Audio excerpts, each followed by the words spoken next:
So now I will, thank you. So now I will hand over to our Executive Director, Tali Nates, who will formally introduce our speakers and officially begin the webinar. So over to you, Tali. Thank you very much, Mdu. Thank you very much, all of you, for joining us tonight. I want to welcome everyone and probably have to say good morning to some, good afternoon to others, and good evening to many friends in South Africa and in Europe.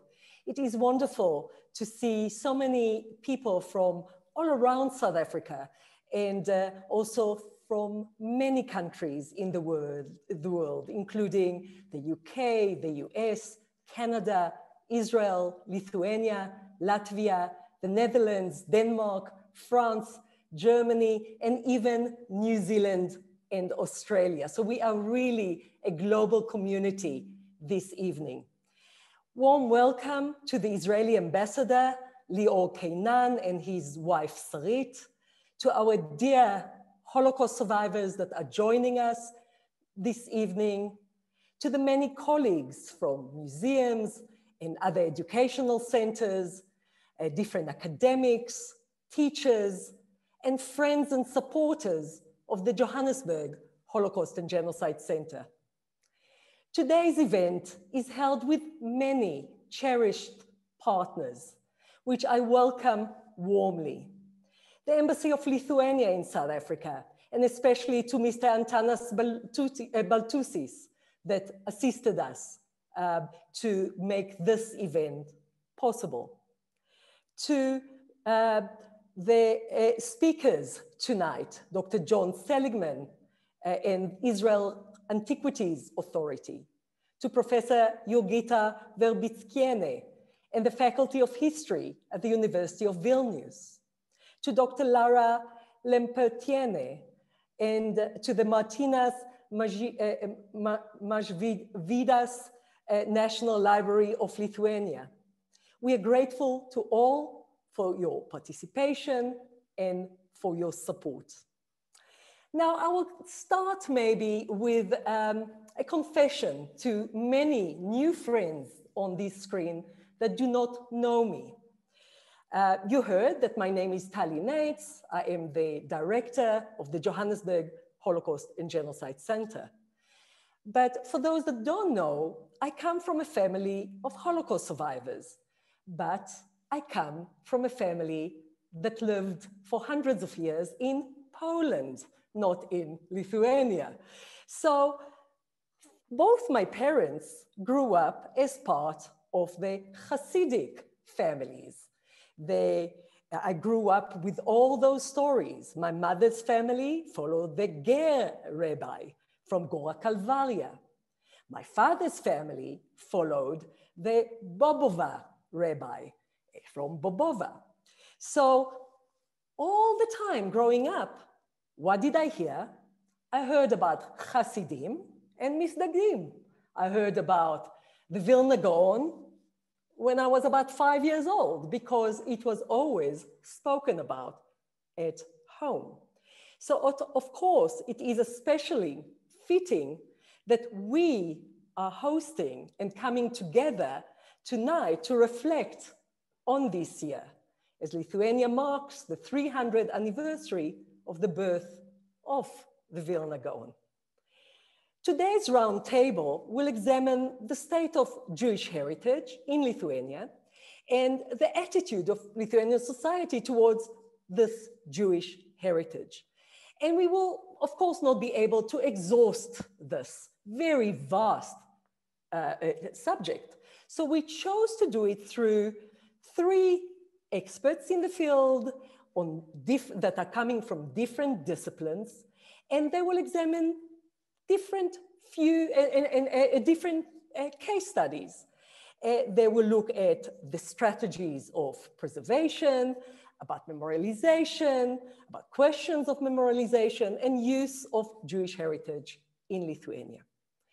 The Johannesburg Holocaust and Genocide Center features in its permanent exhibition many photographs and artifacts from the Jewish community in South Africa, that many, of course, moved to the country from Lithuania and also Latvia and other countries.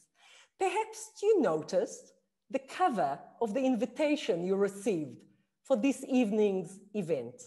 It featured the photograph of Holocaust survivor who settled in Johannesburg, Izzy Israel Gurwitz, and his brother Ellen, who were born, both were born in Vilna, and sadly were the only survivors of their family. Their parents and their little sister Deborah were murdered in the Holocaust by the Nazis and their local collaborators. His daughter Debbie is here with us tonight, and the family is very involved in the work of our center. We also, in our center, share the story of Jewish life before the Holocaust in Kovno, in Vilna, as well as the devastating history, of course, of the Holocaust in Lithuania. We held many events and exhibitions in the past, telling the story of the Jews of Lithuania and, of course, of the Holocaust in Lithuania. Some were held with the Embassy of Lithuania in a long-time partnership that spanned many years. Just last week, we hosted a wonderful webinar with Evo New York about their new online exhibition on Beba Epstein, a girl from Vilna who survived the Holocaust and lived until her death in the US. Her son Michael shared very emotional recollections of his late mother. All our webinars, including many webinars about Lithuania, can be found on our YouTube channel and our website. Many of the Jews living in South Africa today are descendants of Jewish immigrants from Lithuania and Latvia who came to South Africa between 1880 and 1930, when that immigration was stopped through very strict laws in South Africa.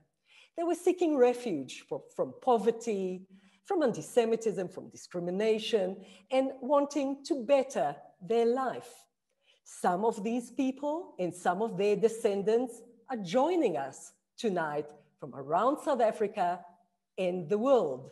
They are descendants of those immigrants and have great interest to learn more about their ancestors' lives before they came to South Africa. And that's why this webinar is of great interest to so many of them.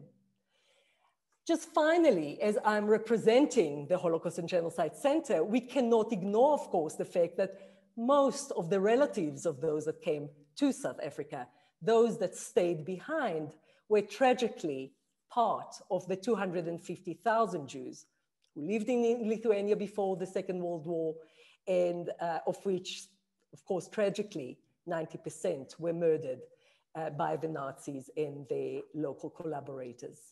This, sadly, was one of the highest victims rates in Europe. But many of those descendants still speak of Lithuania as a home. They have great interest, great passion for the country and its past. And they are joining our three esteemed speakers for tonight's roundtable. The structure tonight will be, our speakers will speak short presentation each. This will be followed by a discussion and a Q&A, which I will moderate. And please feel free to post your thoughts and questions in the chat throughout the event. Let me now introduce you formally to our roundtable participants today. Our first speaker is Professor Jurgita Verbickienė. Professor Verbickienė lectures in the Department of Theory of History and History of Culture at the History Faculty of Vilnius University and specializes in the history of the Jews in Lithuania. She is director of the Center for Studies of the Culture and History of East European Jews since 2007, president of the Board of Association of Lithuanian Jewish Cultural Heritage and head of the Commission of Memory Diploma. She's involved in creating an international joint degree program together with the Jewish Studies Institute at Jagiellonian University in Krakow, Poland. Our second speaker will be Dr. John Seligman. Dr. Seligman is the Director of External Relations and Archaeological Licensing of the Israel Antiquities Authority. He studied at the Hebrew University of Jerusalem and University College London, receiving his doctorate, of course, summa cum laude, let's mention that, wonderful John, from Haifa University on the subject of the rural hinterland of Jerusalem during the Byzantine period. John has directed some 30 excavations in Jerusalem, Bet She'an, the Carmel Mountains, and recently to uncover the remains of the great synagogue of Vilna, and has published widely, including 3 books on the Temple Mount, the Holy Sepulchre, and the Roman farm at Nahal Hagit. He also participated in the planning team for the master plan for the city and old city of Jerusalem. Our third and final speaker will be Dr. Lara Lempertiene. Dr. Lempertiene has been a senior bibliographer at the Martynas Mažvydas National Library of Lithuania since 1995 and a lecturer at Vilnius University since 1993. She's fluent in Russian, Lithuanian, Hebrew, English, Polish, has a reading knowledge of Yiddish and Ukrainian, and holds an MA in philology and PhD in history from Vilnius State University. Lara is also curator of a traveling exhibition about evil. In 2015, Lara was honored by the Lithuanian Jewish community for her work to perpetuate Jewish cultural heritage for future generations. She is now the director of the Judaica Research Center at the National Library. It is a real honor to welcome you to Johannesburg. And Jurgita, you will start the roundtable.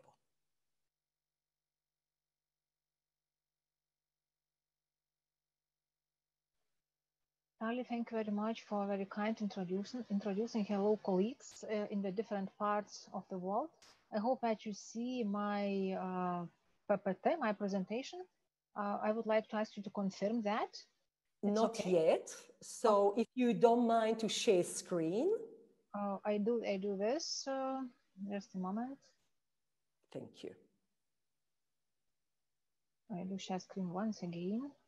Mm-hmm.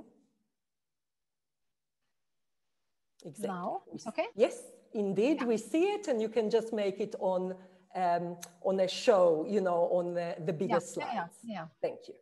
I go to this and. Thank you.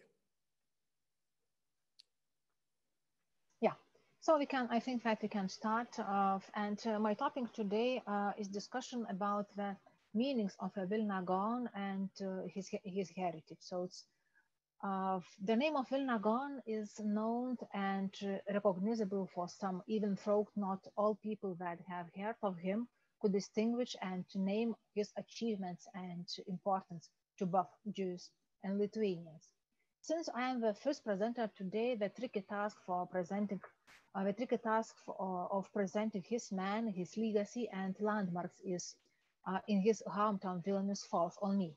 First of all, I invite each one of you to stop for a second and think, what does Vilna Gaon mean to me? What I do know about him? And more importantly, do I know this information? To my report, I will try and present you the synthetics of the Gaon man and the Gaon legend, seeing that the two segments are hardly distinguishable, and without the somewhat mystical elements, his biography ends up being rather fragmented and incomplete. From the statement, you can understand that we will be discussing a human legend, the creation of this legend and its support mechanism. The second important section of this presentation is the characterization of a Gaon heritage value and the actual pieces of remaining heritage. This heritage could be found in today's Lithuania, there directly or through the atmosphere of some signs one could feel aura of actual places. The Vilna Gaon lived among this community, which noticed, understood, and helped to develop a genius of Vilna Gaon. Gaon was born in 1720, not in Vilnius, but in Celsi, in the part of a Grand Duchy of Lithuania, current day Belarus. Elias was the oldest of 7 children of Solomon and Traine. He had 4 brothers and 2 sisters. There were also some notable rabbis among the Elias ascendants. However, Vilnius was the place where the then 60-year-old Elia ben Solomon Zalman was noticed and eventually became Vilna Gaon, the most famous Vilnius resident that there ever was. So, where and in what community the highlight gifted boy Elias named Ilui by the local rabbis was first spotted. Even though there as legends about the Jewish population living in the Vilnius all the ways back in the 14th century, history sources could provide that the community was active only from the end of the 16th century, from the beginning of the 17th century. The community concentrated mostly around the current old town of Vilnius, in a block of couple of streets surrounded by the defensive walls of the town. In this area, in the 1633, after having gotten the privilege to the Grand Duke of Lithuania, a synagogue, later named the Great Synagogue, was built. Started being built and finished a couple years later. Also, it was demolished during the Soviet years, but the synagogues in the Vilna Gaon are the main segments of metaphorical Lithuanian Jerusalem, or Northern Jerusalem, dating back to the Grand Duchy of Lithuania.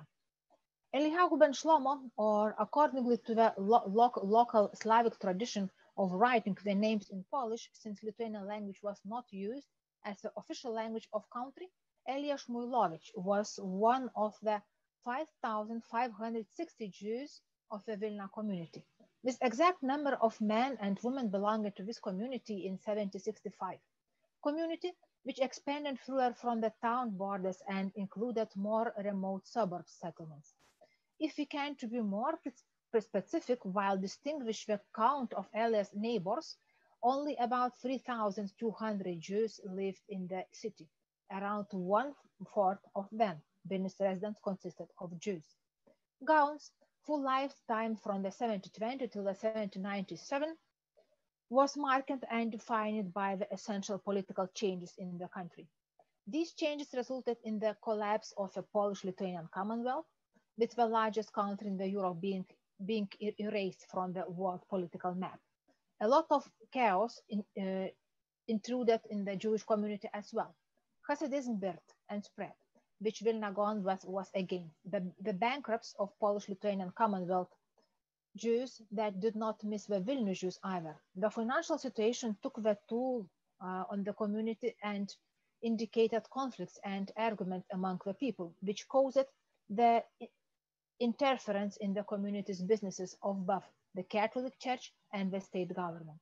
There I will slightly touch on Vilnius Rabbi Avigdor and this 3-decade-long trial with the community for the possibility to remain in this post. And an interesting fact, Vilna Gaon, who took a part in this process, was even imprisoned for a while. During the Gaon times, the Jewish quarter was repealed and Jews could reside in any part of the city.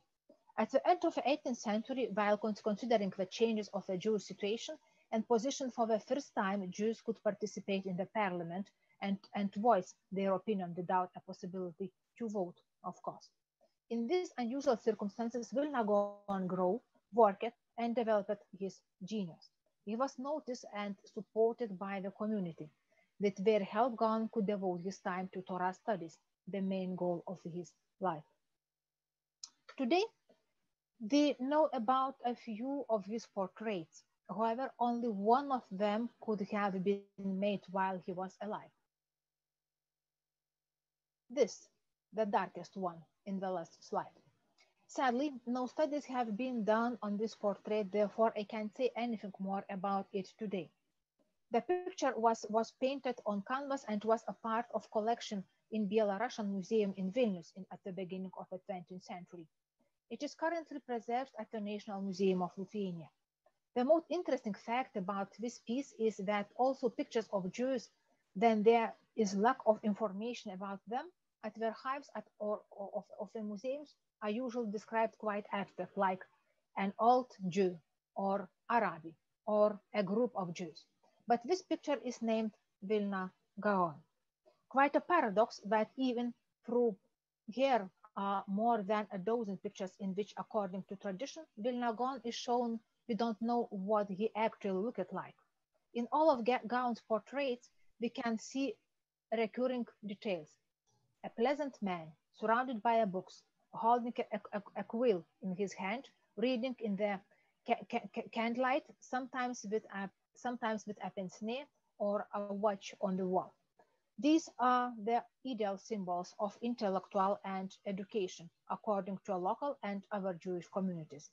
A tradition of presenting Gaon as intellectual develops, and even through both Lithuanian and Jews can recognize him from these pictures. We not only aren't sure of that he looked like, but sadly, we also don't have a lot of information about him as a person, a Jew alien who lived in Vilnius Jewish street. The established image of Vilna Gaon is a construct of legend and theological authority. Today, the Jewish community of Lithuania, with a couple of thousand, perhaps even more Jews across the world, make sure to incorporate Gaon into their genealogy, and Lithuanians try to learn and value his legacy as a part of Lithuanian heritage. I should mention that the heritage of Vilna Gaon is quite convenient. It isn't conflicting, traumatizing, it doesn't cause discussion about the understanding of the past, all while being well-known, recognizable, and one of the symbols of the Jewish Vilna. It comes from the old Grand Duchy times, the 18th century. Then Christian Vilnius residents probably didn't even know that a famous Jewish theology expert lived in the same city. After his death in 1797, seeing the need to remember and celebrate Gaon, certain mechanism of legend and image creation were activated and used in communities' day-to-day life. Therefore, by talking about the fame of Vilna Gaon, we shouldn't forget about his family, his sons and sons-in-law, students, and the local Jewish communities' work and efforts put into making Gaon a landmark of the future. It was quite important at these times, after Prussia, Russia, and the Austrian-Hungarian empires divided the Polish-Lithuanian Commonwealth. The former Grand Duchy of Lithuania became a couple of gubernias of the Russian Empire, and Jewish social and legal position there declining. Under these circumstances, Vilna Gaon became a spiritual leader, the basis of a tradition. He was one of the people who, with the help of the authority, led to the change of Litvak identity, and Litvak definition changed from the geographical to a mental one. It influenced lifestyle, way of thinking, and its development practices applied in Lithuanian yeshivas. From there, they spread around the world and are still being used today. Vilna Gaon was probably one of the first Talmudists who noted that Talmud, while being rewritten and copied, was changed quite a lot from its original version. We wanted to restore Talmud and makes it as similar to the origin as possible. Babylonian Talmud with notes and corrections of Vilna Gaon, the same version that was printed in Vilnius at the Vido and the Roma brothers printing house in the second half of the 18th century, is still being printed today. So if you visit your synagogue, take a look at the Talmud. It could be that the title page is the same that was printed in Vilnius.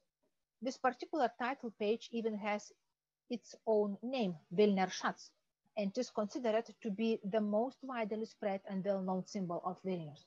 At this moment, one should mention the extraordinary relation between Jews and books, which stems from Judaism. However, we will not stop here for any longer time. Once again, a part of today's Jewish community in Lithuania, as well as other families in the world who have found the mark of Vilna Gaon in their genealogy, try to use it as a way to be in touch with the pre-Holocaust history and tradition. The same thing is relevant to today Lithuanians. The past could be seen and understood without forgetting the Holocaust. However, it is not okay when the past is evaluated strictly through the prism of Holocaust and loss. It negatively affects both the understanding of the past as well as the ability to see it as whole. Vilnius Gaon is a rather new personality among the Lithuanians, mostly known as one of the symbols of a Lithuanian Jerusalem, usually without any more information and knowledge about him. While the continuity of the frame of Vilna Gaon among the Jewish community has been prominent for a long time, the date when Lithuanians, me among them, learned about him is exact. It was the 200th anniversary of Vilna Gaon death, Jahrzeit, even in the 1997. What was the moment when the person who was the pride of all Litvaks community was first noted and his legend was adopted by Lithuanians, later using it to see and interpreted other symbols of Jewish past in Lithuania that fits into Lithuanian Jerusalem and its heritage. Today's Vilnius is a place of memory of his genius. There, unfortunately, there is no much authenticity associated with the operation left. If we'll not delve into what guides come up with in the attempt to tell and present stories to trusting tourists as best as possible, the latest COVID trend for Lithuanian discovering the history of local Jews is a guided tour Gaon Code, accompanied by a crime novel of historical fiction of the same name. Despite the temporary trends and short fascinations, the fact that well-preserved Jewish Vilnius quarter with the impressive and authentic courtyards and hanging balcony galleries, the Vilnius Great Synagogue Place, the Vilnius Gaon Klois Place, and its family house are firstly the place of operation of the entire Vilnius Jewish community, and its place in the history and only through its place are connected to the Vilna Gaon, a real personality from this former home on Žydų or Jewish Street 8 and the legend of genius. However, there is one place the legend acquires visual and material expression and a clear place of the ground. The mausoleum of Vilna Gaon and his family, located in the Jewish cemetery on the Saltoniškių road. It is here that tourists of Jewish origin come to pay homage and pray. The Vilnius Gaon positive prominent example in the history, telling and showing the gigantic weight of scale of the Jewish culture in our region, as well as the fact that the size of a personality, power of thought and awareness transparent the boundaries between the communities and people. It isn't coincident that a Yiddish mother encouraging her children by saying, and I quote, "If you may want, you will become a genius," or go on. The legendary part of his unchanging rating and halo of exclusivity of this personality, importance, and perhaps even feeling in the lack of actual knowledge, but says little about him as a person. Today, research of the Vilna Gaon often shows something else. It's less positive and idealized, perhaps even selfish face. Meanwhile, the mention and remembrance more the idea, the global recognition, the importance of a legacy and influence in changing the world, and perhaps less Gaon as a human being. Thank you very much.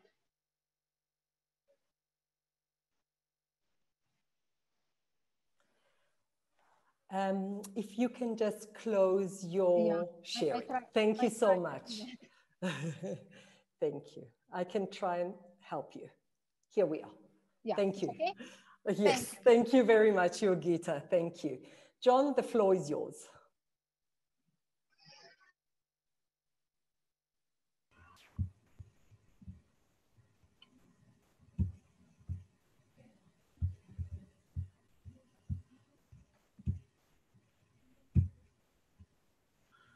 Okay, can everybody hear me and see me? Or see the presentation? We're okay? Good. Hello, everybody, and thank you for this invitation to appear at this event. I always enjoy speaking in South African situations because of my own background. Tali talked before about her own background, but my background is both Lithuanian and South African. So I have a great pleasure in actually participating in this event today. I also can see some of my extended family and some of the participants in this particular seminar. So hello to them, and let's get started. I'm going to be talking about the excavation of the Great Synagogue of Vilna and the Schulhoff, which we've been conducting now for a few years at the site of the Great Synagogue. And like most of the projects I get involved with are projects which are because of my academic activity in archaeology in Israel. Here it actually started from a roots trip, which I conducted with my father in 2013.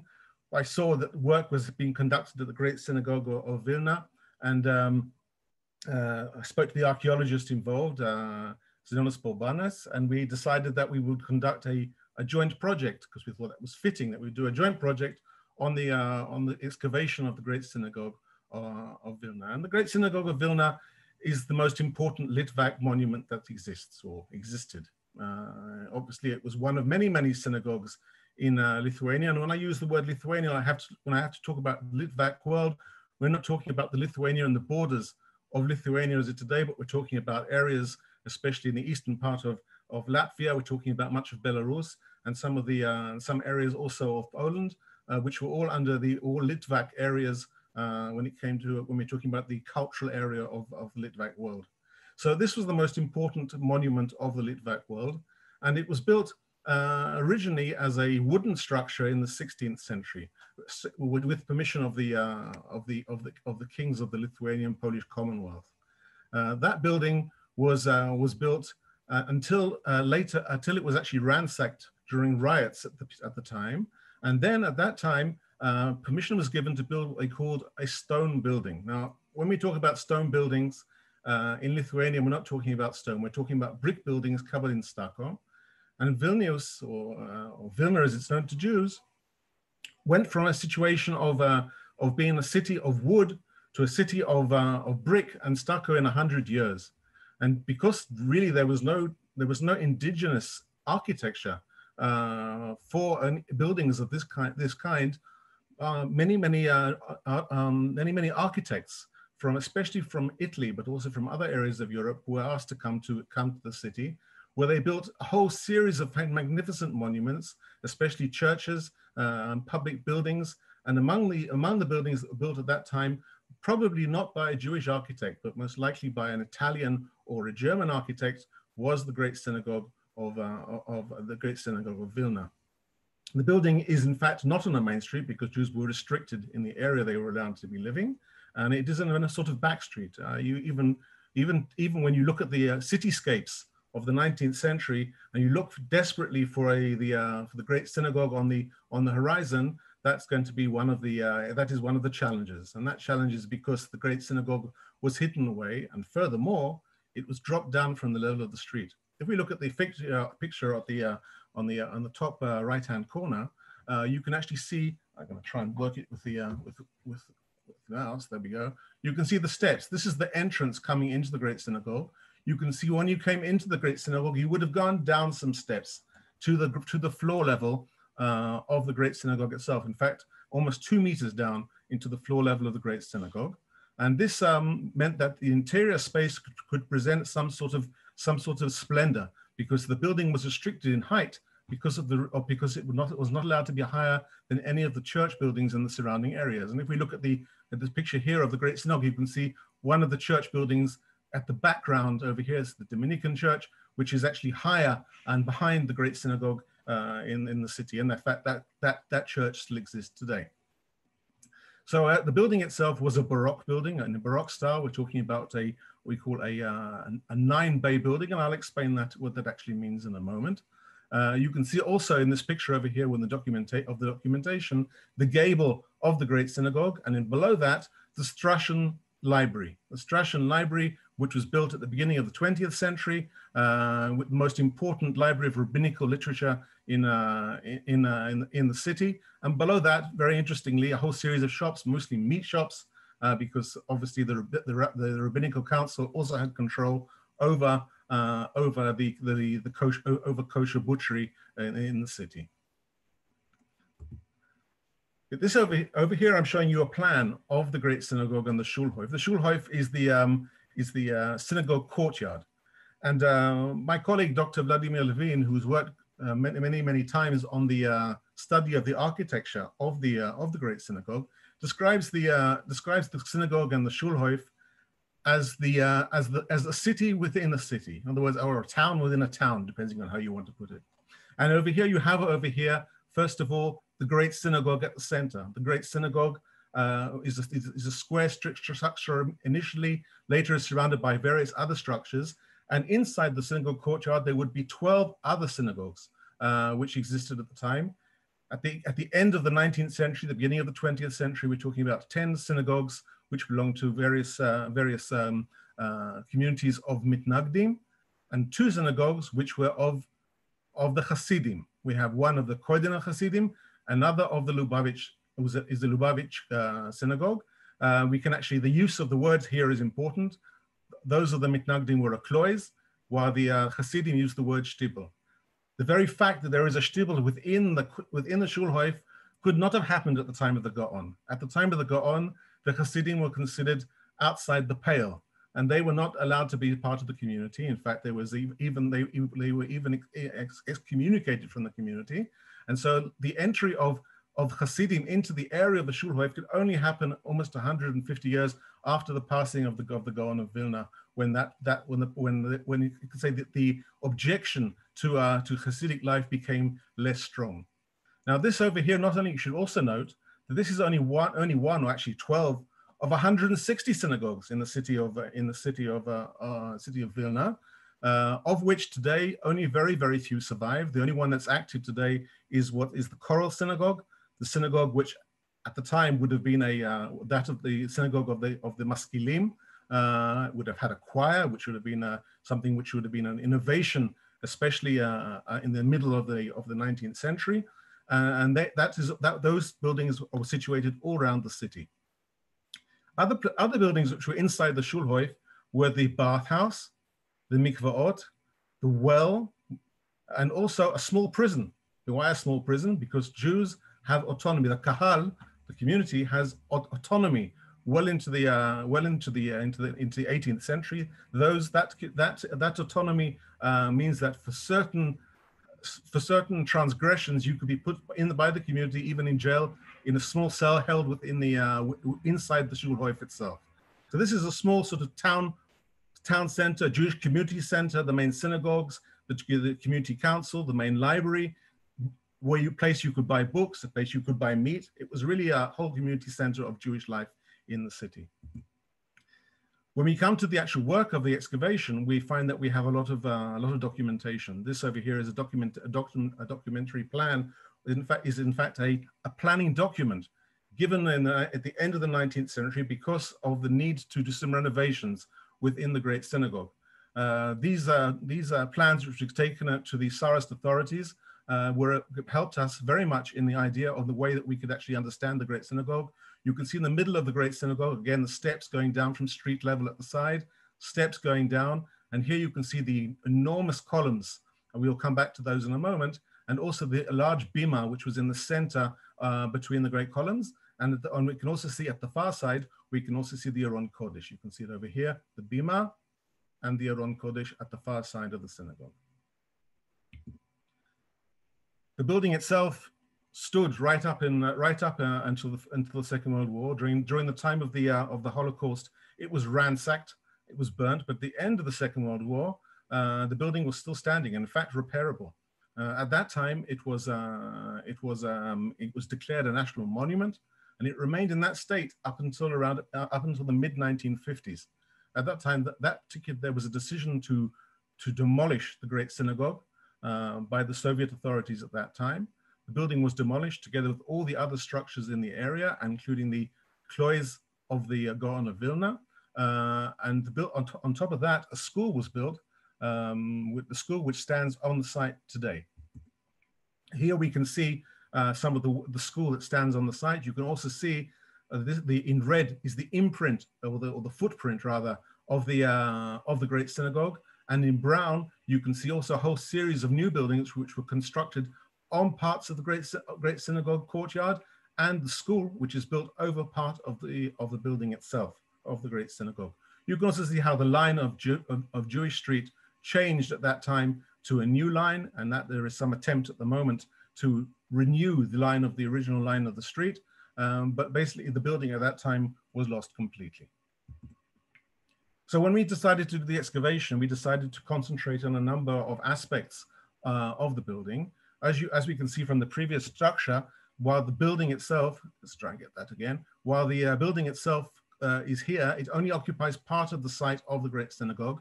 So there is every hope that at least the foundations of the Great Synagogue in this area, the area in red around the building, will still survive. And we decided that we would first of all to go and work on the bathhouse number 7 and 8 at the background, because to understand the Jewish community, or to understand any Jewish community, you have to understand that while you can pray anywhere, you cannot do any ritual activity without a mikveh. So the first thing that we decided to do was to excavate the bathhouse, and we excavated very, very close to the surface. You can see the playground here of the school, and here is one of the mikvaot that we found at the site. For this, we now know this to be the women's mikveh, and to my surprise, it is tiny. The idea that this could serve a community of the size of the Vilna community is something which we still have to work out.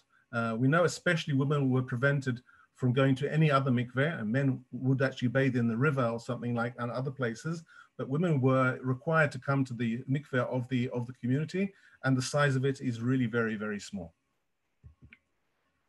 During the last 2 years, we've been, or last 2 years, but also in an earlier excavation in 2011, we decided to work on a number of spaces, those that are ringed over here in red.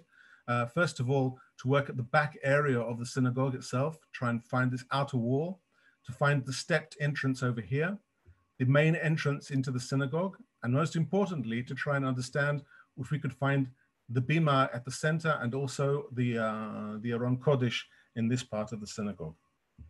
So over here, this is the bima as it stood up until the time of the Second World War. You can see these huge, wonderful columns. You can see the Baroque architecture. You can see the way the ceiling was decorated. You can see at the far side the Aron Kodesh, which is slightly hidden off the photograph.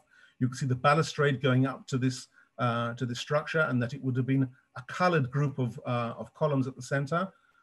One of the questions we have that is always asked of us is, well, what colors were it? We only have black and white photographs, but luckily, Marc Chagall drew a picture of the Great Synagogue. Now, Marc Chagall, you've got to be careful of. He's a colorist and a fantasist.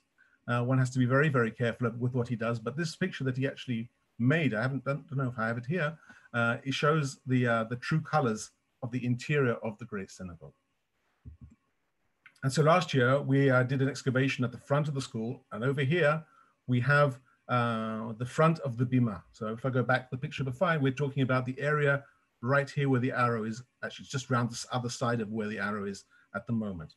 Then we found over here the floor of the bima.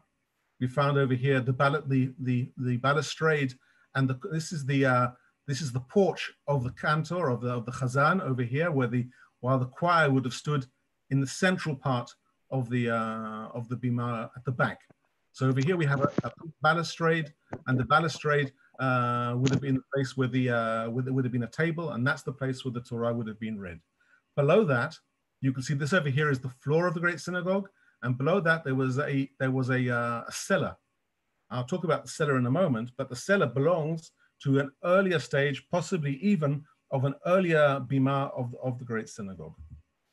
Going down, if we look into that hole, going down the thing, this is the cellar. And last year during the excavation, we found in the cellar a fantastic inscription in red sandstone with an inscription in Hebrew inside this cellar that's below the bima. There were also many, many other finds down there, including seating plaques, many coins, buttons of the Roman legion of the Roman. It's not the Roman. I see. I'm an archaeologist. I had to think about the Romans. Of the French army, who of course took Vilna during the Napoleonic Wars. All these things were found down in this cellar down below, and this fantastic inscription over here. And this is the description as we found last year during the excavation. The inscription is a dedication of a Torah table, and it says in using all sorts of rabbinical and symbolic. Short in Hebrew, you use numbers to put it together, and all allusions which come from especially from the Bible and the prayer book. So it says, "Bring us up is something from Saf Amidah with joy to our land." And this donated, the prayer table it's talking about, donated by Rav Eliezer and Reb Shmuel, sons of Reb Chaim, who lived in Tiberias. May it be rebuilt and reestablished in our days. So over here we have a dedication by Reb Eliezer and Reb Shmuel, who are the sons of obviously an important figure who has gone to live in Tiberias from Vilna, and this is important as we'll see in a moment. And for the life of Sarah, and Sarah died. This is from Genesis, and Sarah is also the name of Reb Chaim's wife, the daughter of Rabbi Shabtai on the 4th of Adar, and I gave to Jerusalem a messenger of good tidings. And the date is 1782. And our father Reb Chaim, son of Reb Chaim, died there during Jerusalem on the 7th of Nisan. Arise, which is a shortened version in Gematria of 1787, and have compassion on Zion. Again, allusion to Psalms. I won't go into all the different complex issues of Gematria, etc. But we do over here have a very important and very interesting story about a Jew from Vilna who has gone to live in Tiberias and later has died in Jerusalem.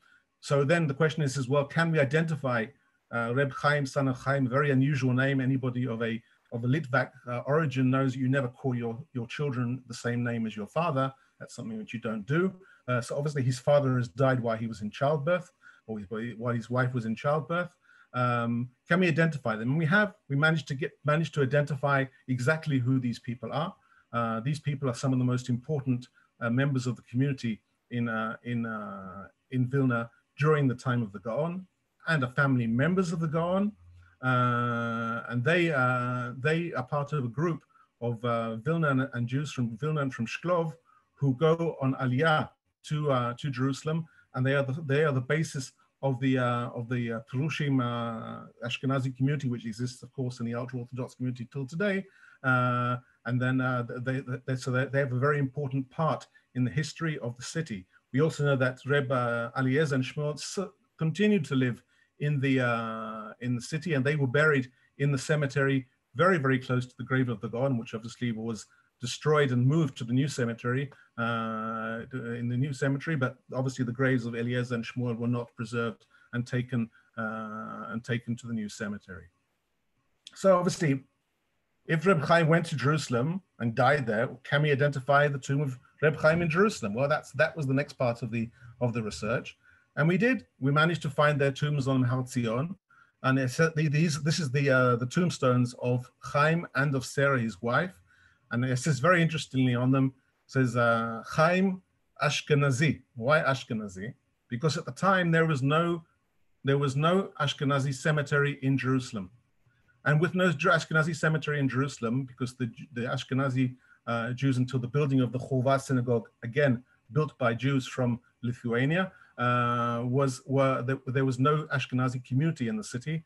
So Ashkenazi Jews had to buy a burial plot in the Sephardi cemetery on the Mount Zion, and to note that they don't belong to the Sephardi community. On all the tombstones of the Ashkenazi community, it always has the word Ashkenazi at the bottom, so you can identify them.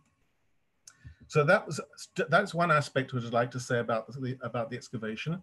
I would also like to talk something about the memory and the significance of the Great Synagogue. You know, when we talk about the Jewish community of Vilna, we're talking about a community at the beginning that was at the beginning of the 20th century, 40% of the population. That number dropped by the time of the Holocaust. We're talking around about 30% of the population, but we're talking about a different kind of understanding of what is a city for the Jewish community. When you talk about any Jewish community that we know in the diaspora, we're talking maybe 1% of a city, 0.5%. It's not something which really makes a great impact on the city life on a day-to-day basis. But if you're talking about a city like Vilna at the beginning of during the early part of the 20th century, we're talking about a major part of the city. So when we're talking about that, we have to then think about how the secular authorities relate to that community, and the secular community relates to that community as a central part of the city. So when the Polish president visits the city in June of 1930, he visits two places. He visits the cathedral of the city, the Cathedral of St. Stanislaus, and he also goes to visit the Great Synagogue. The Great Synagogue is the place that represents the central place of the community for a major part of the population. So we're talking about what I would consider one of the cathedrals of the city. One over here, they're marked over here in the black circles, the cathedral and the Great Synagogue over here. These are the two cathedrals of the city in significance for the city. So that's the way we have to see the Jewish community within the city. And it also represents, when we're coming to the memorial part of thinking about how to memorize that, we have to see how that sort of significance is given back to the history of the city. Because at the moment you can walk right through the old city, even through the Jewish quarter of the city. And I say Jewish quarter quite specifically, not Jewish ghetto. And you cannot even understand what you're talking about a Jewish area. There's nothing there that particularly says Jewish at all, except Jewish Street. The major buildings in the area today are on the edge are huge churches. There is nothing there which really gives that as a central image. And even in the declaration of Vilnius as a World Heritage City, the Great Synagogue is noted as an empty place, and the significance is through its emptiness. Well, I don't think any community wants to be seen through its emptiness. It wants to be seen as something through its substance, and that's one of the major challenges that the fantastic city of Vilnius has today, is the way that it gives substance to that great part of the history of the city, which is today lost and doesn't unless you really look for it, you don't really see it. So that's one of the great challenges. I always say it's very important that we have a huge memorial at Punau for the Jews of the city, 30% of the population. But if 30% of the population of a city is killed, then that demands a huge monument in the middle of the city, not only in a side part of the city. And that's something which I think that which a city like Vilnius has today to see as a challenge, in the way that it actually brings back the history of the Jewish community into the city itself, and not place it in some of the side streets as it very much is today. Do I have another moment or two, Tali? I do, okay. I'll come back to that in a moment. I thought there was going to also be a message from the Shadova Memorial Committee. I will actually just say a quick word. I think my grandfather was from Shaduva or Shadove in Lithuania. One of the, beyond the work, fantastic work that has been done in the last few years to build a museum in Shaduva, and that's also part of the idea of how to give memory to the city, memory to the Jewish community in Lithuania. One of the things we were asked to do when they were working there, was to come and do some work also in Shaduva itself. Now, one of the aspects of our work in the excavation has been to use ground penetrating radar to try and find some of the finds at the site in the Great Synagogue, and we used it also in Shaduva to find the area of the Schulhoff, the synagogue courtyard in Shaduva. In Shaduva, there were two major synagogues in the Schulhoff, but also two other synagogues which we know about, and also a small yeshiva, which was a side yeshiva of the yeshiva of Telz, of Telshe, which is obviously one of the most important Litvak yeshiva that existed, and the head of the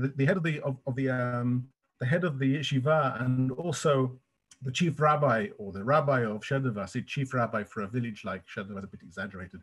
Shaduva, the rabbi was Rabbi Hillman, who was the grandfather of Chaim Herzog, the sixth president of Israel.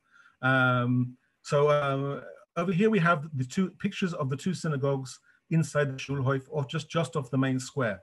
Very, very typically that the synagogue is not on the main square, but it's just off to the side of the main square, often hidden away behind a house. And again, over here we have the wooden synagogue, the original synagogue from 1814 in Shaduva. We have no pictures of the interior of the synagogue. we'd very much like to, because it was meant to have had one of the most beautiful Aron Kodesh in Lithuania, which contained one of the oldest Torah scrolls in the Aron Kodesh. In the 19th century, or the beginning of the 20th century, an additional large synagogue was built over here, which is built of brick, which you can see over here at the side, over here. So you can see over here the process. These are pictures of the Luftwaffe from the Second World War, one in 1941. Obviously, these are intelligence photographs, one in 1944. You can see in 1941, during the time of the entry of the Nazis and the immediate massacre of all the Jews of Shadover, the two buildings are still standing, the brick synagogue and the wooden synagogue. By 1944, only the brick synagogue is standing. The place of the wooden synagogue is missing. At that time, it's already been destroyed. Also interesting that is missing is also this building here, which was the Orthodox Church, which is also over here. You can see it's also been destroyed by that time. What happens then with all the property that happens? Over here we have two documents from the archive,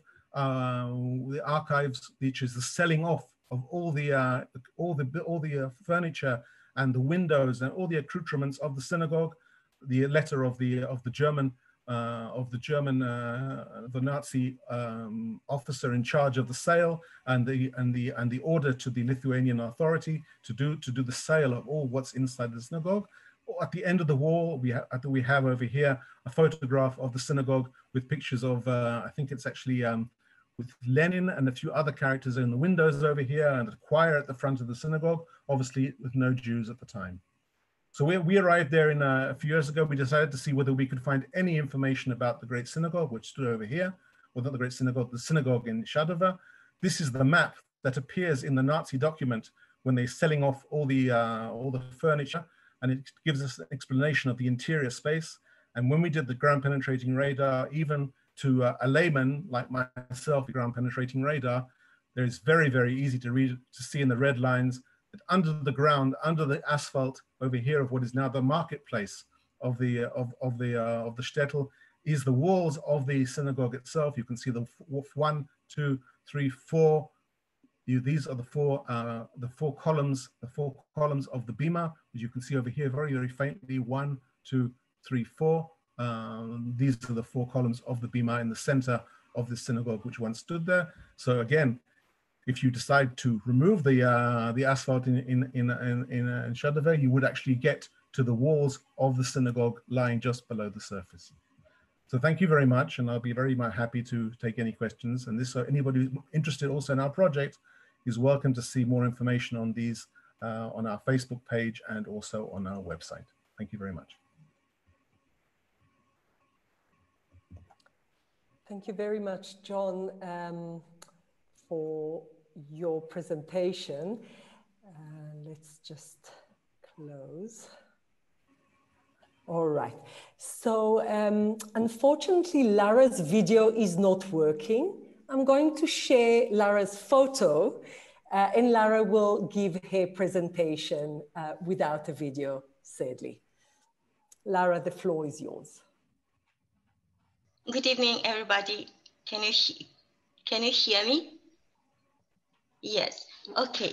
I'm very sorry that today my computer decided not to agree with me, and anyway, my talk was different by its nature. I didn't have a PowerPoint presentation. I didn't intend to show any pictures, and so it is just as well that I will just speak and share some of my thoughts about this particular year in the life of Lithuanian society, and I choose to present it just like that, the year in the life of Lithuanian society, which is, of course, incorporates its Jewish community and other segments of society. Although I participated in some of the events of this year, and maybe I will have time to refer to that a bit later, I also was very much interested from the beginning, even from the last year when the initiative was already known, to monitor the response of our society to that government initiative. And now, since this year draws to the end, I have some observation that I would like to share. First of all, although we all know that the official name of this year was the Year of the Vilna Gaon and Lithuanian Jewish History, of course, this year is more known as the Year of Vilna Gaon.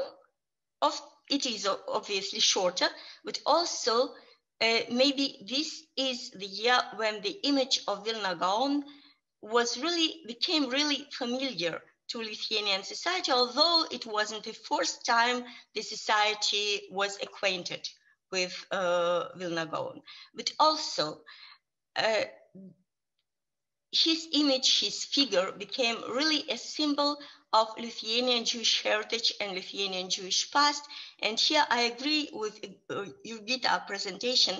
It is also in some measure comforting legacy, and it is a very distant Jewish past, which people are curious about, because last year's public discourse mentioned more recent events and discussed them, and the discussions were very much less comfortable than the topic of the 18th century. On the other hand, it is the 18th century, it is a period in Lithuanian Jewish past which was least presented in public discourse till now.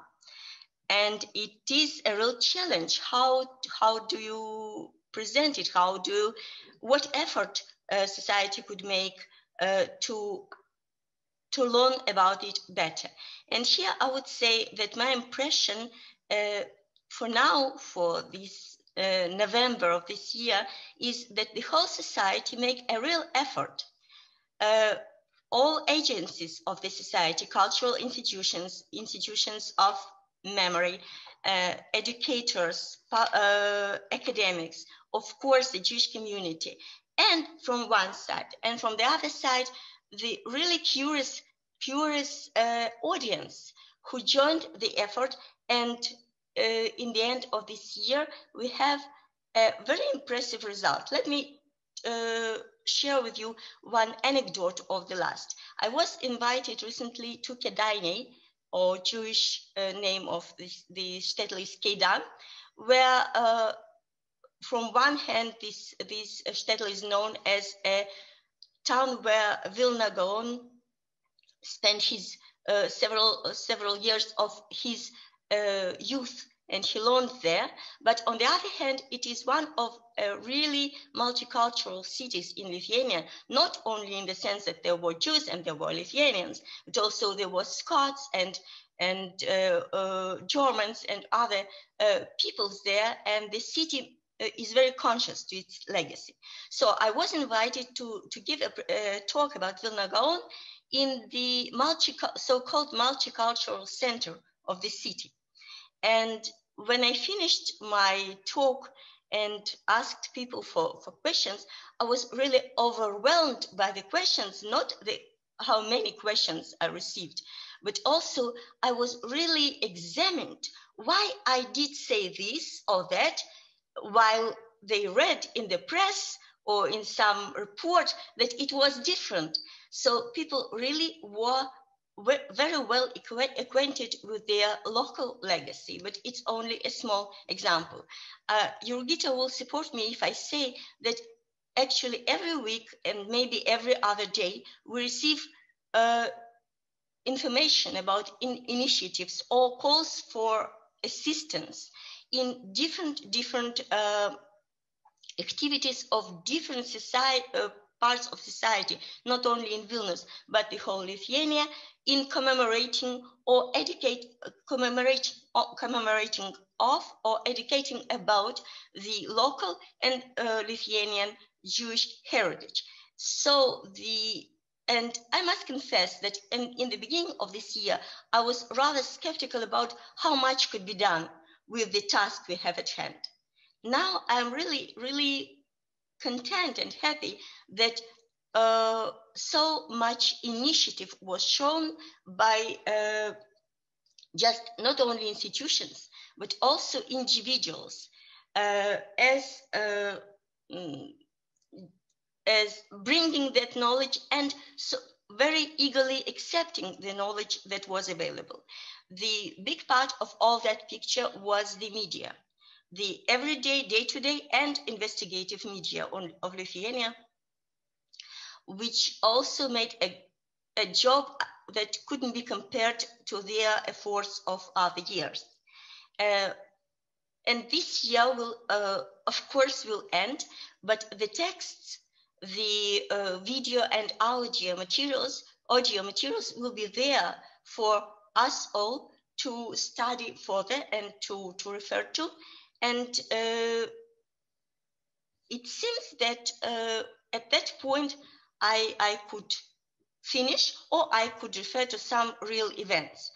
But what I want to do really before that, I would like to compare this commemoration to several other commemorations of the Vilna Gaon very shortly, of course, and the cases when Vilna Gaon was already a symbolic figure while speaking about Lithuanian and Vilnius Jewish heritage. And I have in mind two cases. One is the 200th anniversary of the birth of Vilna Gaon, 1920, and another one which Jurgita already mentioned, it's 1997, the 300th Yortzeit anniversary of the death of Vilna Gaon. And why I would like to compare all those three events adding this year? Because in all three cases, the discussion on Vilna Gaon just instigated another discussion, a discussion about what is the Jewish heritage of Lithuania, not only for its Jewish community, although this reflection is very much prominent in all three commemorations, but also for the city itself. And does it mean anything for the city itself and for the country? Although the situation in 1920, when it's Vilna, it's the Polish, governed by the Polish government, and Lithuania is a part, it's of course different, but still it can be compared. And I would say, and not only it's not only my opinion, it was researched that in 1920 it was the first case when the city actually took an active part in commemorating its Jewish heritage. There were several measures. For example, several streets were named after the Jewish cultural persons. And again, not the Vilna Gaon himself, although his name was awarded to one of the streets, but paradoxically, several streets received the names of, like, Mendele Mocher's Forum, the Yiddish, the names from Yiddish literature. It seems to be incompatible with the Vilna Gaon, but again, we must see Vilna Gaon as just a key figure while speaking about broader context. The situation was in some kind mirrored and of course strengthened in 1997, when the city itself took a huge part in a veritable celebration of Jewish legacy. It was again not only the Vilna Gaon, although he was in the center of all that. There were all kinds of cultural events and book publishing events and even translations from Jewish literature for the first time. And it was a huge enthusiasm of the society, which was presented with and massively embraced its Jewish heritage. What is different this year? First of all, this year, all the knowledge that came to the society during this year initiatives of course, was coming not on the level on the zero level of knowledge. Some knowledge about the Jewish history and culture was acquired by the society during like 20 plus years.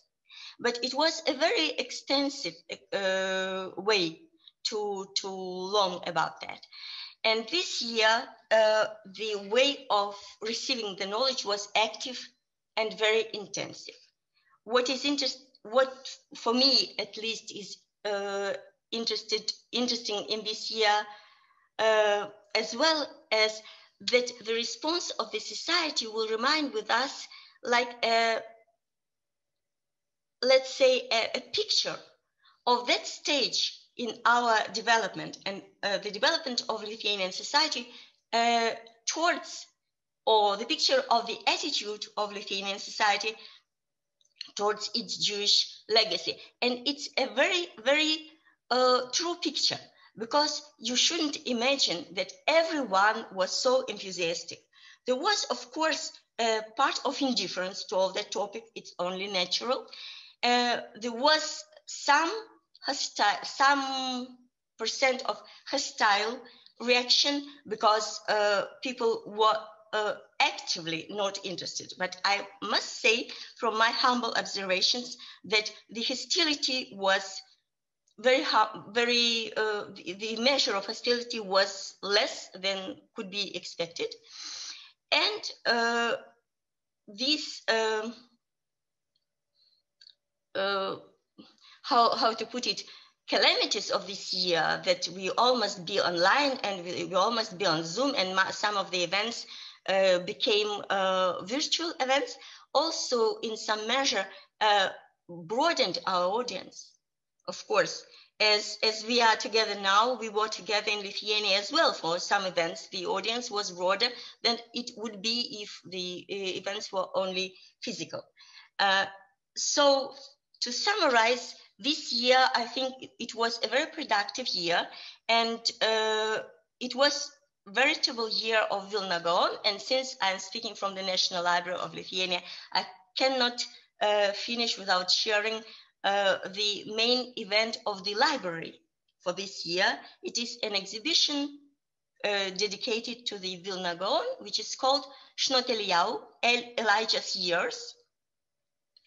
And of course, it's you may say that we used the name of the year which was given to us, but it's more than that, because one of the Vilna Gaon's commentaries to Mishnah is called, to one of the parts of the Mishnah, is called exactly this, Shnot Eliyahu.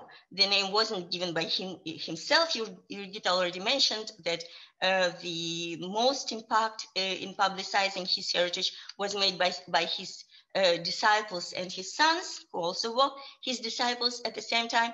And they gave this name to the first published work of the Vilna Gaon, Shnot Eliyahu. So I would say that the Elijah year will finish now, but the Elijah years will continue. This knowledge that we acquired about his legacy and the heritage of Lithuanian heritage, Jewish heritage, the knowledge of just ordinary people about Jewish personalities, the Jewish heritage size, will not go anywhere. It will stay, I hope.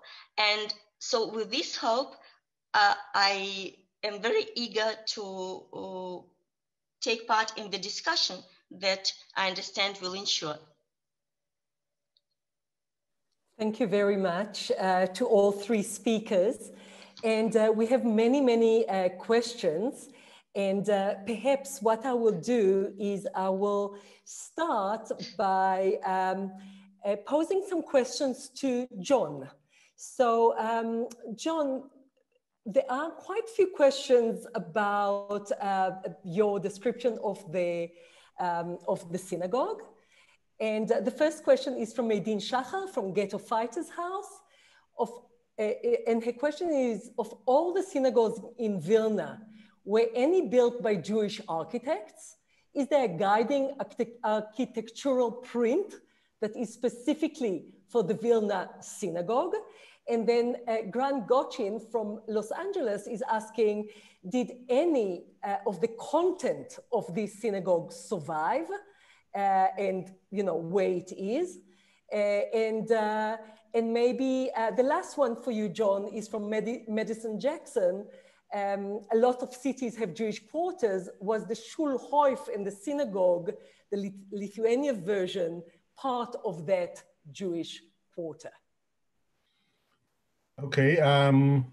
The first question is, were there Jewish architects? Well, not in the 18th and 18th century, as far as we know.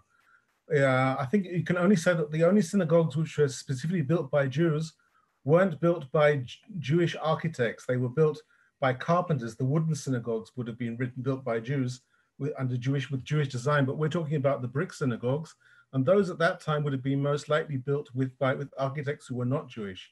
Only in the 19th century, when Jews can actually start to achieve some of the professions of the secular world, does that change. And only at that time do Jews become deeply involved in the architecture, not only of synagogues, but of many, many buildings in the city, and many of the buildings in Lithuania altogether, which are designed by Jewish architects. So I would say that's definitely an aspect which happens in the second half of the 19th century and well into the 20th century, when many synagogues are built by Jews. But I would say there are still synagogues which are built by architects who are not Jews, and that's one of the interesting aspects of the architecture of synagogues.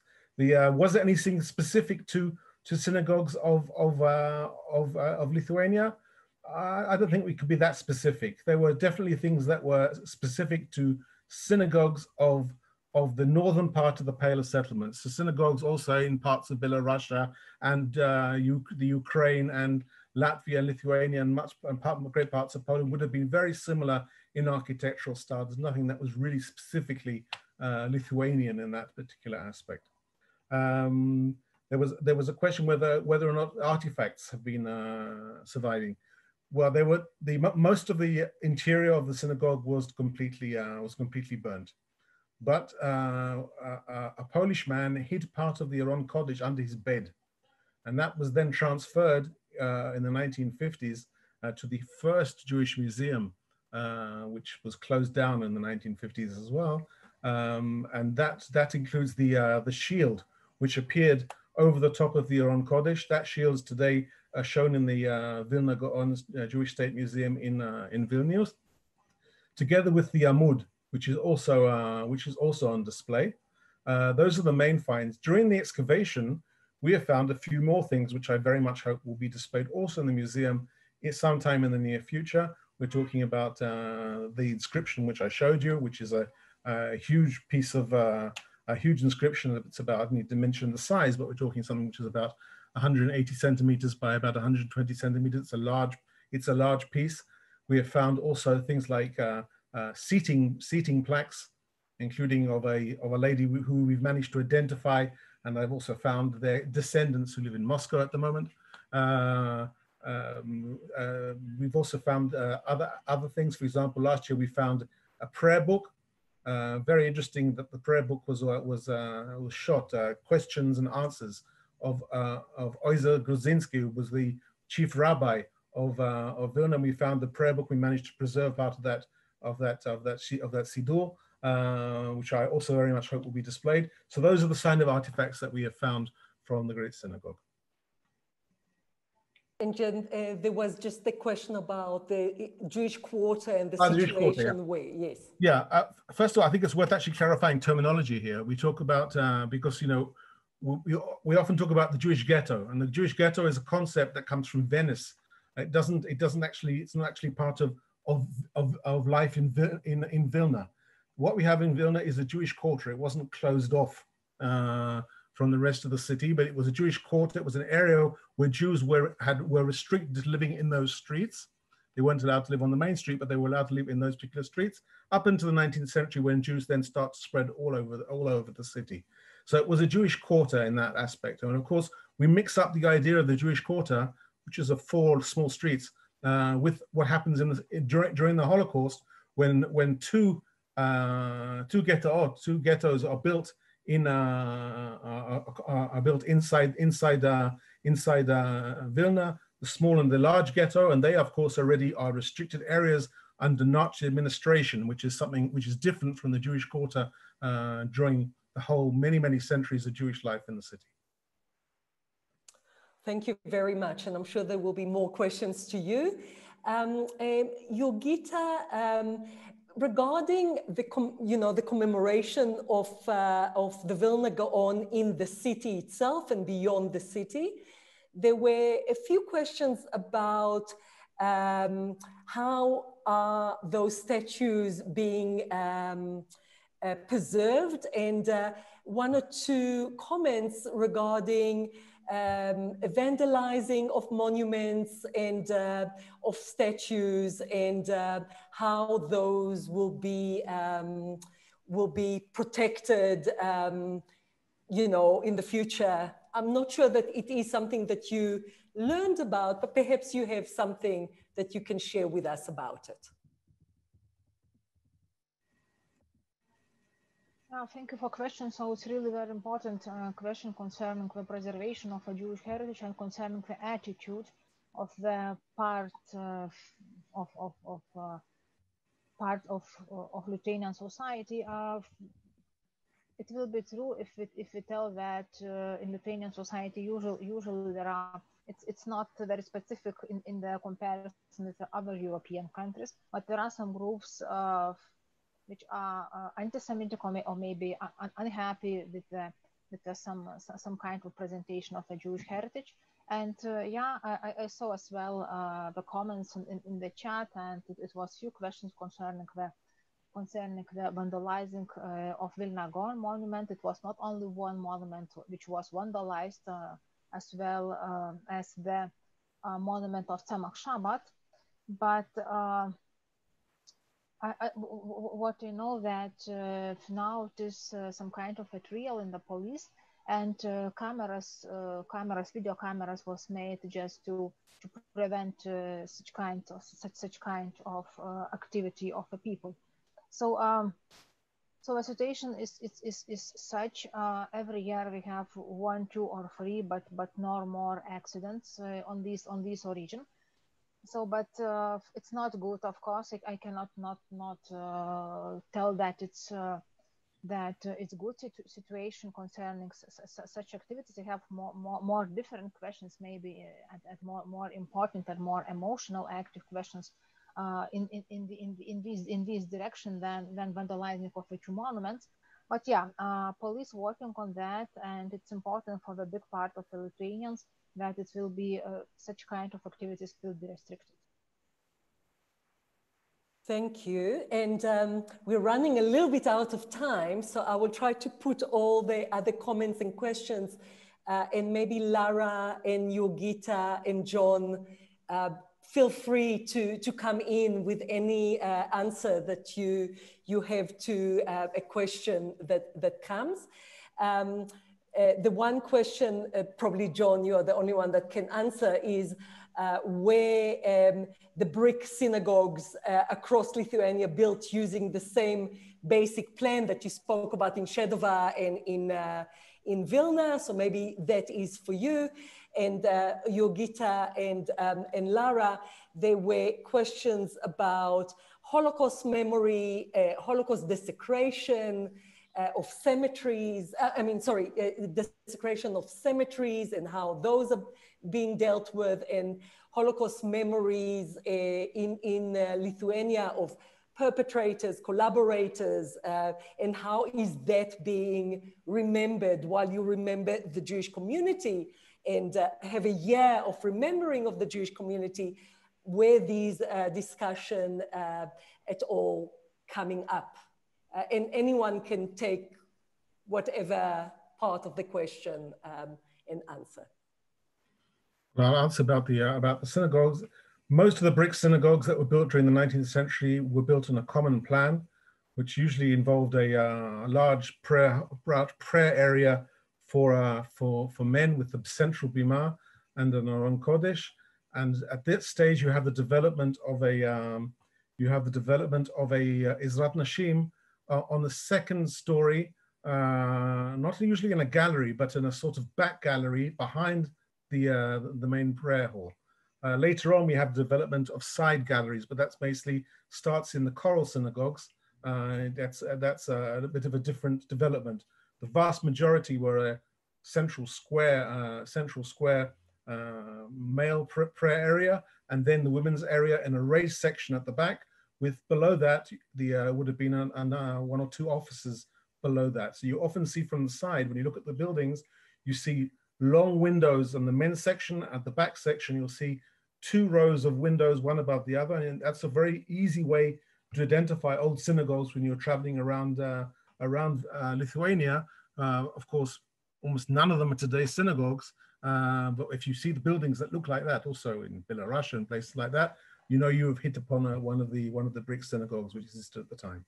So there is a common plan. Obviously, there are other kinds.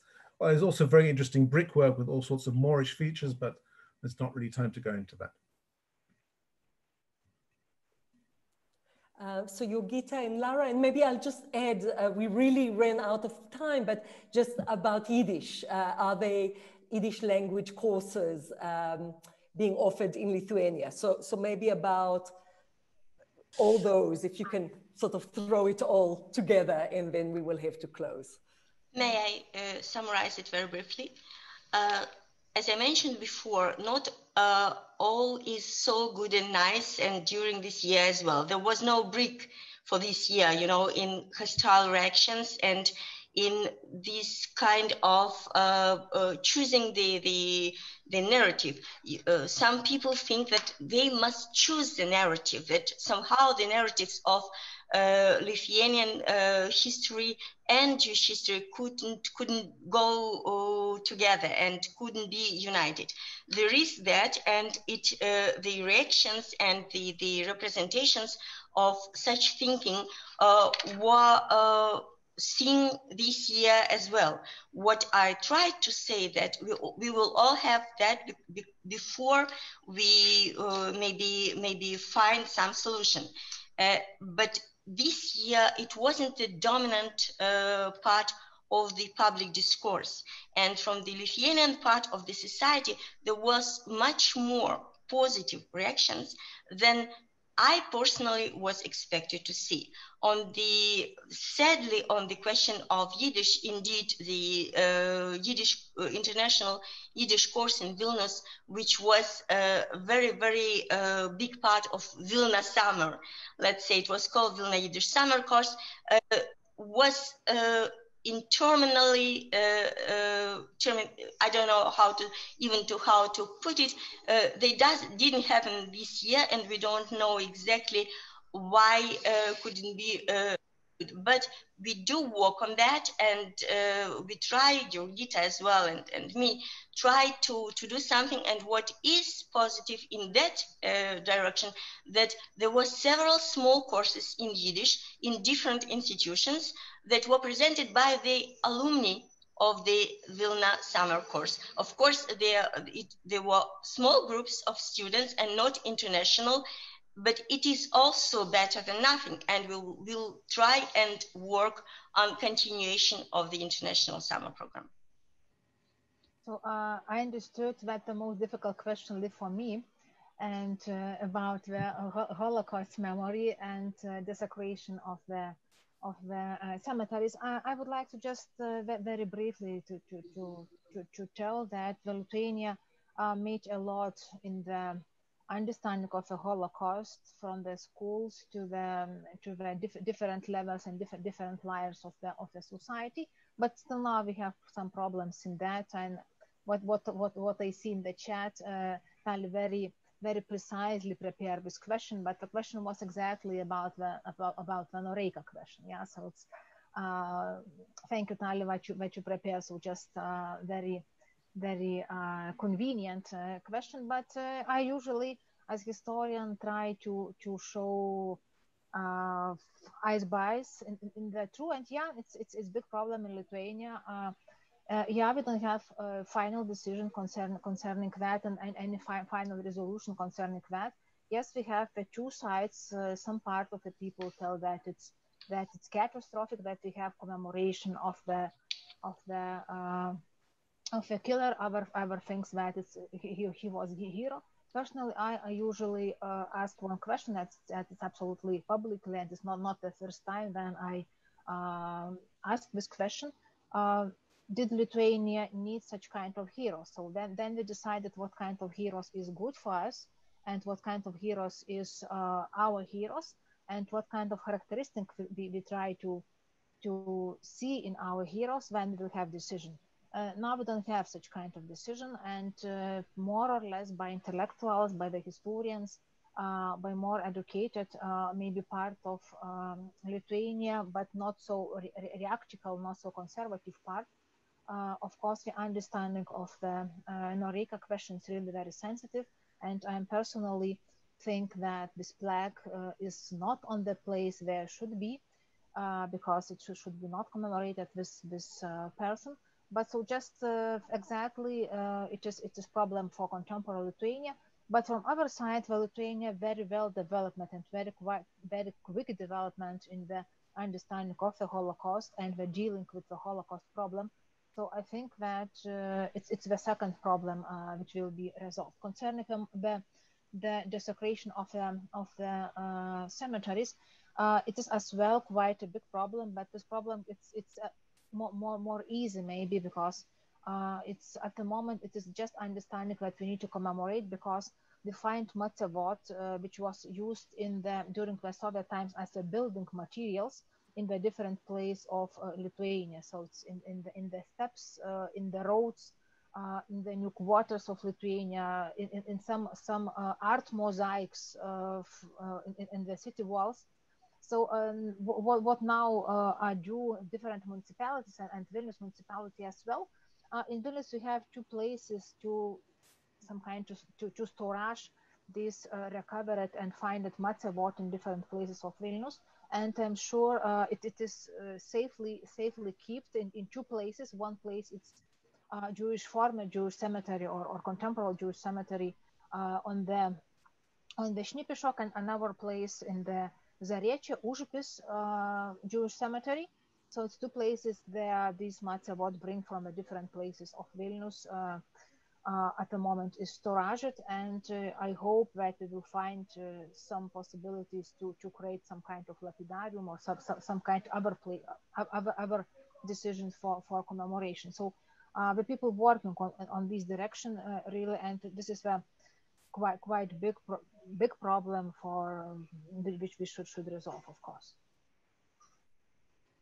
Thank you very much. I am aware that we are already 10 minutes more than the time that we were supposed to hold this webinar. So thank you very much for your patience, and thank you for answering some of the questions. There are other questions, and we will share with you, the three speakers, all the chat and all the questions, and perhaps if you would like to engage more or answer the questions in a more full manner, we will be very happy to pass your answers to the people that are asking more questions.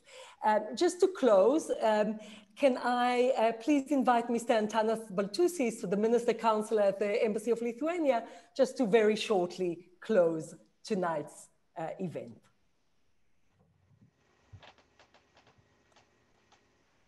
And you will have to unmute yourself, Antanas. Dear ladies and gentlemen, thank you very much, everyone, for being with us on this international webinar. My sincere thanks to Dr. Jurgita Verbickienė, Dr. John Seligman, and Dr. Lara Lempertiene for your participation and exchange of your expert, honest opinions. Special thanks to Tallinnates for being the host and moderator of this webinar, and also for the Johannesburg Holocaust and Genocide Center technical team for the technical support to make this online event happen. And instead of goodbye, I would like to invite you to our embassy's next event, the live broadcast of the Yiddish Songs concert from the heart of Vilna on the 16th of November at 7 p.m. Please follow our Facebook and website for the update. Thank you. Thank you again. Good night and a good day to all of you, and hope to see you in our future webinars. Goodbye. Thank you.